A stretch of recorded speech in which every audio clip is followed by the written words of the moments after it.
right, well, good day. My name is Tavin Wida, and today I'm excited to talk about quintic polynomials and what's so special about them. Specifically, we'll dive into analysis today of why there are no general solutions for a quintic polynomial that involves radical functions. You may remember from elementary school or middle school learning the quadratic formula and knowing that that'll always give you the roots. There's always there's a cubic formula as well, which will also give you all of the roots for that. The quartic, which is less studied, but it exists. But then something strange happens when we get to degree 5 polynomials. Those functions that we've been using, those formulas, stop generalizing. And today we'll break down why that is. So this proof in itself, it's not rigorous by any means, and actually is not as complete as what you would find with Galois theory using groups and fields. But I think of this as a complementary study that is more intuitive overall, especially for non-mathematicians like myself, and gives you a better understanding of the machinery that's happening, rather than abstracting away to something that is truer, like you would get with Galois theory. So to start a discussion today, we want to go over the fundamental theorem of algebra, which we've all learned at some point, but just to rephrase it, is that any degree n polynomial will have exactly n number of roots or solutions. Those roots can be complex, they can be repeated. This was proven in the late 1800s by Gauss, and it really allows us to solve formulas such as x squared plus 1, which equal to 0, which involves the complex number I and negative I. But it allows us to know that there are exactly two solutions, which is very important as a root for our study today. Now, we also need to develop some other kind of machinery and really go off into abstraction land. Just to make our discussion easier today. And we want to talk about renaming some functions and some operations that we do to these functions and giving them different labels. So we'll first look at just some simple combinations of coefficients of numbers of things like A, B, C, and D, 1, 2, 3, 4. And those simple operations can be done through addition, subtraction, multiplication, division. And whenever we combine all of these simple coefficients and numbers, we get f functions. And f functions, again, are just any combination of that you can think of with that. It can be infinitely long. Now, if we wanted to add a little bit more complexity, we can decide to add radical functions, or f radical functions in this case. And an f radical function is going to be any f function that just has a simple radical over top of it. Now, this radical could be of any degree, could be of degree 3, could be of degree 300, doesn't matter, but there's only one and everything's wrapped inside of it. Now, if we decided to combine radical f functions and f functions, we are going to get g functions. And g functions, again, can be any combination of those through addition, subtraction, multiplication, division. But it's only single radicals themselves that can be then combined in those ways. Now, we also have, playing the same game, we can make radical g functions, which then we can combine with g functions and make h functions. And we could do this forever. But at some point, it becomes less practical. Now, a couple of things to point out that are kind of interesting about these different functions. The first is going to be f functions themselves. So f functions, as we've said, are comprised of these coefficients and these numbers. But what happens as we change these coefficients around? What happens as these numbers are allowed to move around the complex plane, move around the real plane as they take on different values? What happens to the output? What happens to f itself? And so let's just, for the sake of simplicity, keep b and c constant. Let's just assume those have defined values. And let's say that we have the value a naught and f naught as our initial state. Now, as a naught, is allowed to vary, goes to any different value at once in the complex plane. F itself will also vary as well to update as a is being changed around. But then as a gets back to that initial starting point of a naught, f will also get back to the initial starting point of f naught. Now, to visually see this, we do have a little visualization that we will swap over to. And in this visualization, we have on the left here the coefficients a naught, and on the right here, this is actually showing the roots, but for the sake of our argument, it's also the solutions, the output of f. And so as we can grab a naught here, we can make a loop like this around in the complex plane. And as we get back to this being -1, the root over here is also getting back to being 1, the answer. We can go down here. Unsurprisingly, it gets back to the same thing. We can go around the origin like this, gets back to the same answer. You can shake it around in any possible way that we can think of, and it always arrives back at the same spot. So another way to say this is that as the coefficients of the f function change, the output of that function changes with it, but we'll always go back to the original starting point whenever a naught does. So we've seen this with f functions, but let's look at what happens to radical f functions. Now that we've added this radical over top of everything, what actually happens to the outputs as the coefficients are allowed to vary, but then the coefficients get back to the same spots that they started with? So let's go back over to the little tool we were using, and let's bump up this to a degree 2. And just for simplicity, let's set our a1 coefficient at 1 and our a naught coefficient at -1. Now, let's just play with a naught again, and just keep an eye on the roots on the right. Okay, these are the solutions to this equation. As I rotate a naught around here, solutions get back to the same spot, and which is good because we want the values to be the same. I could go down here, the solutions again get back to the same spot. I could do really any pattern over here that I want, it doesn't matter, and it always will get back to the same spot. But you may have noticed that I've been kind of keeping to the left of the origin here. I've been keeping to the left of this midpoint, really, that if I decide to actually take a naught and cross it over and around, something weird happens. So I'm going to do that. I'm going to take a naught, I'm going to circle it around the plane, and I want you to keep your eye over here on this root right here, and watch what happens. I'll do this slowly. So a naught's going around, it's going around, crossing, making a nice big circle. And then a naught gets over here. A naught gets back to its original starting point, but something strange just happened. The positioning of the roots have swapped spots. The values, the outputted values are still the same, and the coefficients are still the same, but the actual roots where they were, they've rotated, they've swapped. Now, if I take a naught and I do this one more time, back to here, the roots have now gotten back to the initial spots that they started in. Coefficients are still the same, but we've made one complete cycle all the way around.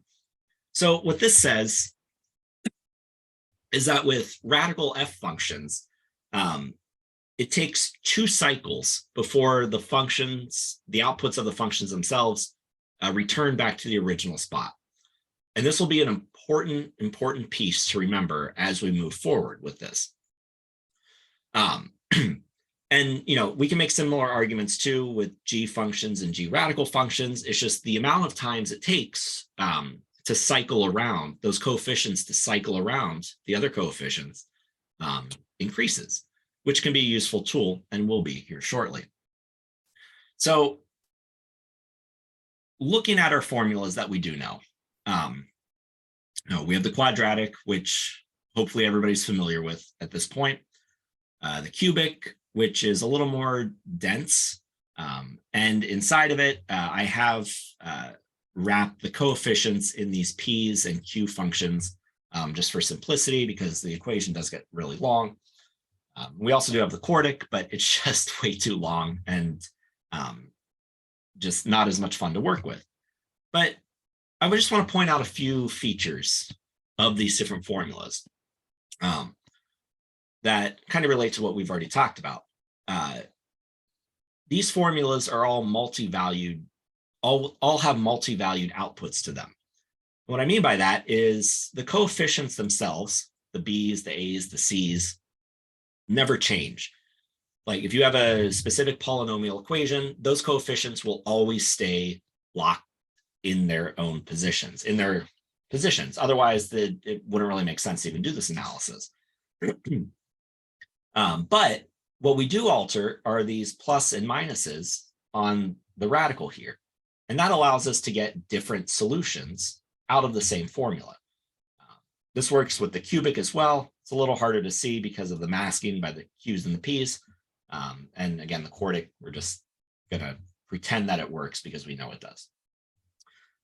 So essentially, any function that would have to exist for a quintic formula would also have to have a similar property where it's multi-valued in its output and the coefficients do not change. Okay. So let's just look at the quadratic. And again, another way to think of this too. So quadratic, we know it has two roots, root 1 and root 2. Okay.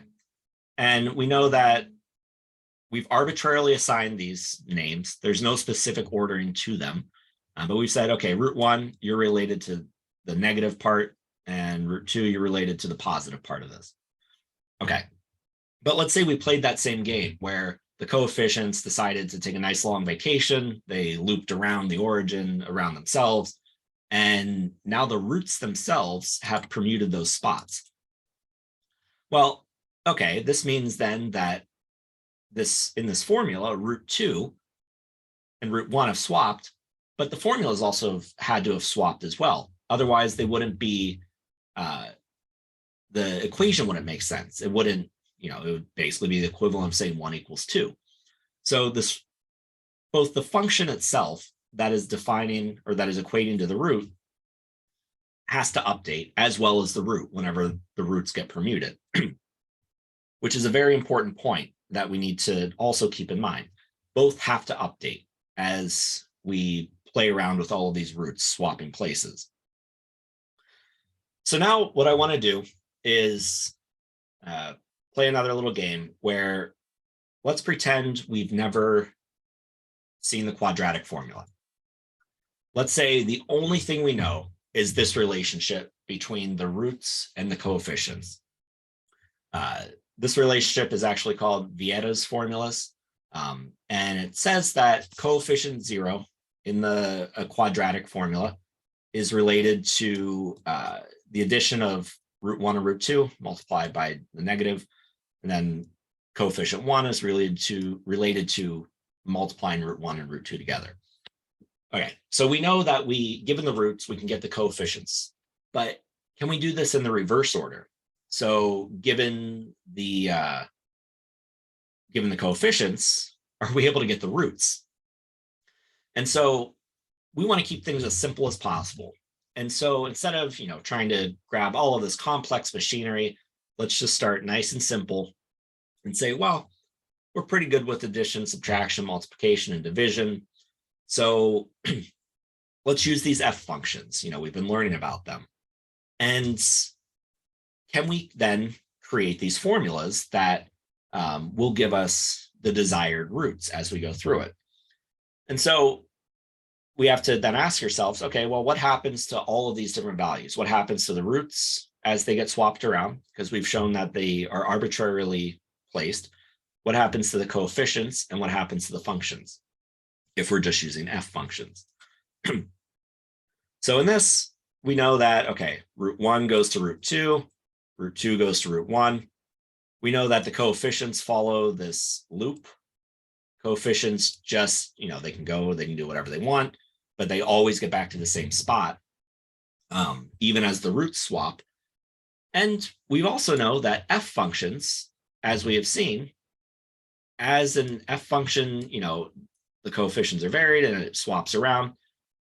The f function, after one permutation, always gets back to the same spot, which is not what we want. That, again, would be a 1 = 2 situation. We need a function that updates itself. And also that updates itself whenever those roots are permuted. And we also need to guarantee that when it gets back to its initial starting point, so then when S1, as it goes S1 to S2, and then it goes from being in this spot back to its S1 spot, we need to guarantee that the function also gets back to that initial spot. And that's what we've seen with radical functions, with those radical f functions that we showed a little bit earlier, that as the roots are permuted, it takes 2 cycles for the function to get back to its initial starting point. And so all we need to do is update this by adding in those radical f functions, make some combination with f functions of addition, subtraction, multiplication, division, and we can make g functions. And g functions are sufficient to, some type of g function is sufficient to have a solution for the quadratic formula. Unfortunately, well, we already know the quadratic formula. It's been derived many times throughout history. And we know that there is a radical in there that has 0 nesting. And there are also addition, subtraction, and division, and multiplication in there as well. So we know that g functions are sufficient for this. Now, we want to move on to the cubic, and we need to develop just a few more tools before we can, go into the rest of our analysis. The first of those tools is just looking back at how cubic polynomials and how quadratic polynomials relate. And we know that quadratic polynomials have exactly 2 roots, and we can write out any quadratic formula in the form of x minus the root times x minus the other root. So x1 and x2 are the roots in this case. Now, we know we can do this as well because of the fundamental theorem of algebra with a cubic polynomial, where we can write it out in its 3 root forms. We can pretty easily see that these 2 roots would line up with each other. And so therefore, we can write out any cubic polynomial as a product of a quadratic and a linear factor in it. And so that tells us that at a minimum, if there is a cubic formula that exists, it must involve g functions at a minimum. We know that f functions alone will not work. We know that we have to have g functions, but we don't know if we need any more. And again, we're trying to keep this as simple as we possibly can with it. Now, another thing we need to show too is that any permutation that we make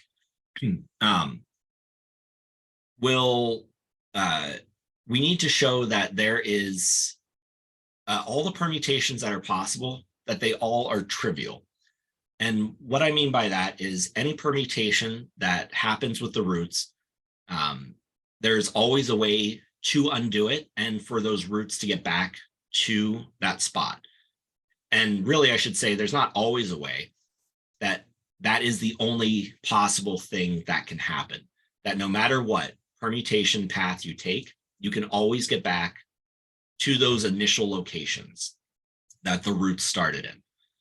If you can't do that, then you have a non-trivial answer, and that means that you have to add more complexity to it, because otherwise the roots, just would never be back in the same spot, and the functions would never be back in the same spot as well. So to do this, we need to rely on another idea in mathematics called commutators. And commutators are really just combinations of cycles and transpositions that allow us to do some action, and then we undo that action in the reverse. So far, what we've done with just two roots, S1 and S2, is we've swapped root 1 with root 2, and then we do the opposite of that, and we swap root 2 with root 1, and everything gets back to its initial starting point. But now we have 3 roots to play with. So there's an extra degree of freedom that we didn't have before. And so these commutators allow us to do all of these different permutations and guarantee that functions are following paths as we do them.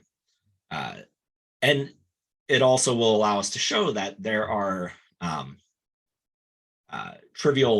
only trivial solutions in the end, at the end of this part with the cubic. So to break this down a little bit, we have the commutator 1, 2, 2, 3. This would break down into first swapping positions 1 and 2, then 2 and 3, and then undoing those swaps by swapping 2 with 1 and then 3 with 2. Okay.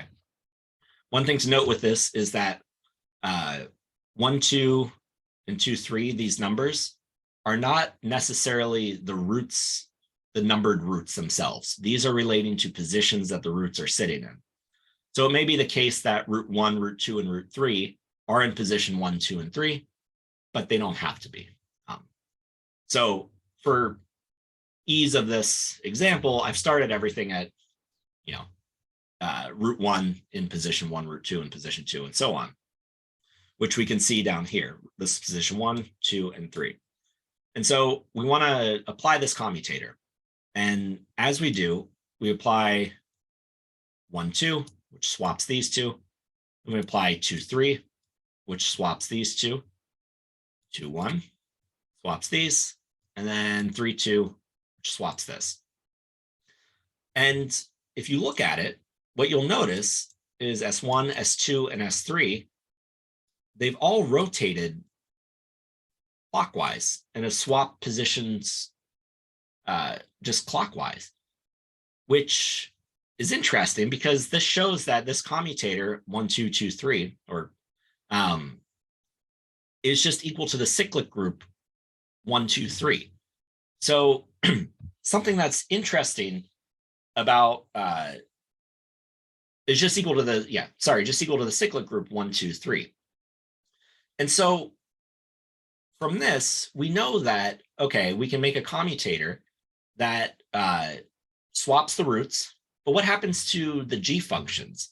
Those functions that we, know we need at a minimum to try and find a solution to the cubic formula. And as we do this, let's, play our little game and actually watch what happens to everything as we swap it around. So just applying this commutator 1, 2, 2, 3, we know that the root or the coefficients, no matter what you do, they're just going to circle back to themselves. That's a given. We know that the roots themselves, are making this cyclic swap, 1, 2, 3. We, just to rephrase, we know those f functions are just following, path. No matter what, every commutator that happens, it always gets back to the same, or every step in the commutator that happens, it always gets back to that same solution every single time. But what about these radical f functions? And really, any radical f function or any g function will follow the same type of path as a radical f function. It may go somewhere else, but in terms of it always lines up with the radical f functions by the same argument that f functions do as well. And so what happens in this is that the radical f function starts here, it does 1, 2, and then it'll go 2, 3, and then it undoes it, 2, 1, and then 3, 2. So it's going to all of these different roots. The function itself is going to these different roots, but with this one single, or with this commutator that we've shown that will swap all the positions of the roots, the function, the radical f functions or g functions, always get back to the same starting point after only one cycle, which is a contradiction, because now what we're saying is that, yeah, our roots have swapped places, but the functions haven't changed. Yeah, they went and they visited other roots, but the roots haven't gotten back yet to their initial spots, but the functions have, which means that g functions alone are not going to cut it for us. So these are not any good. So what we do then is really follow the same kind of game that we played earlier, where we introduce radical g functions or nested g functions. And those will have the action of, if we apply another, if we apply the commutator then on here of 3, 2, 1 on the cyclic group, if we want to think of it this way, as we undo this, that will be then 4 full cycles that will allow, or sorry, 8 full cycles that will allow the g radical functions to get back to their initial starting point, which I think is actually kind of cool. You're just nesting these radicals and you're just, you know, basically adding up cycles over here and then trying to remove cycles. You know, just that lines up with the roots. Now, from here, though, we can move on to the quintic, because, you know, we've established that we need at a minimum radical g functions or h functions, which again are just combinations, addition, subtraction, multiplication, division of g and radical g functions. And so we know with quintic that we need at a minimum h functions. And really, we're just going to continue to play the same game of, you know, seeing how do these cycles work. And so the issue here is that we've now added another root, just like we did with the cubic, where we added another root. So there's another degree of freedom that these roots can swap around with. As we add a fourth root, we have to ask, okay, well, what happens with these h functions? You know, we've got 1, 2, 3, 2, 3, 4. How does this break down? And so h functions, you know, if you break this down, actually just breaks down into the transpositions 1, 4, 2, 3. And so right here, we've shown that there's already a non-trivial solution with just using h functions. And so this is just breaking it down a little bit more to show the actual commutators in there. But in the end, what we've shown is that, okay, the roots have swapped, but we know that there are going to be more cycles that have added up that just have not been essentially taken away. And so we know that, just kind of by the same logic, without, you know, any diagrams or anything, that h functions aren't sufficient and we need to add another nesting in there. And when we do that, you can draw it out on paper, which is really the easiest way to see, but you can show that they're, by using radical h functions or I functions, starts getting a little silly after a point. By using those, you can show that if you do add another layer of commutators in here, there are no, or all the solutions are trivial. Everything always goes back to where it started. So the roots will swap around, they'll play and do these things. The functions will swap around, they'll go and do the things with the roots.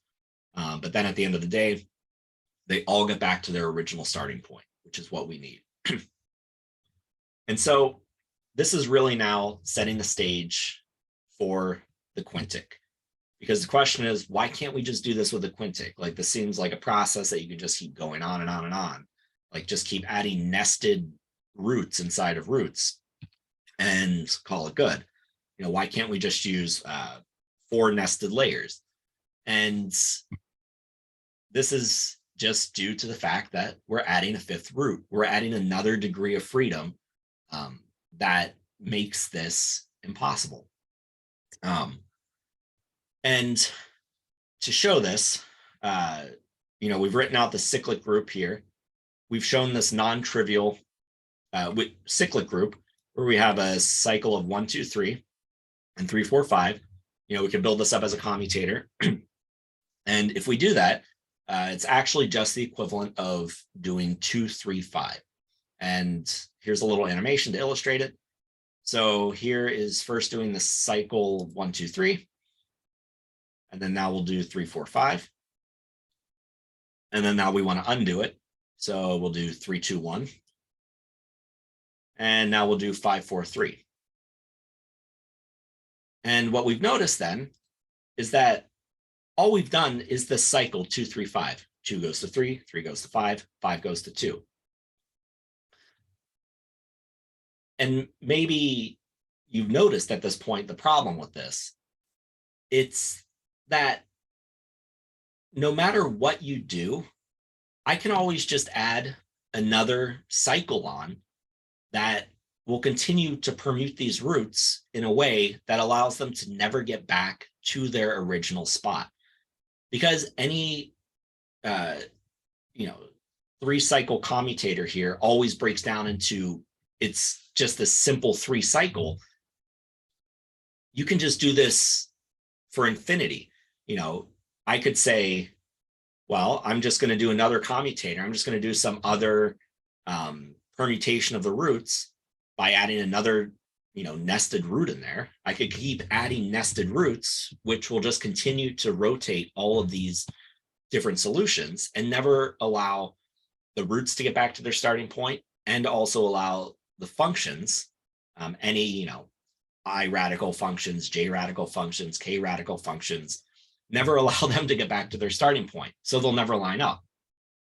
And that in itself is why there's no general solution for a quintic polynomial that involves radicals, because it would have to be infinitely long. You can always just continuously do this cycle of swapping these roots and never letting the function and the roots line up with themselves. Now, I think that's really cool. It practically melted my mind when I realized what was happening with this. As I said at the beginning, Galois theory is the proper and modern way to approach this. And, but I don't think it's as accessible, because we have to start bringing in fields, splitting fields, field extensions, groups, all of these abstractions, which, yes, make it significantly truer, but it's just a little less intuitive, in my opinion. But with that, this has been a super fun project to work on and to learn about. And I'm grateful that I had the opportunity to do this. And I hope you learned something today. Thank you and have a good one.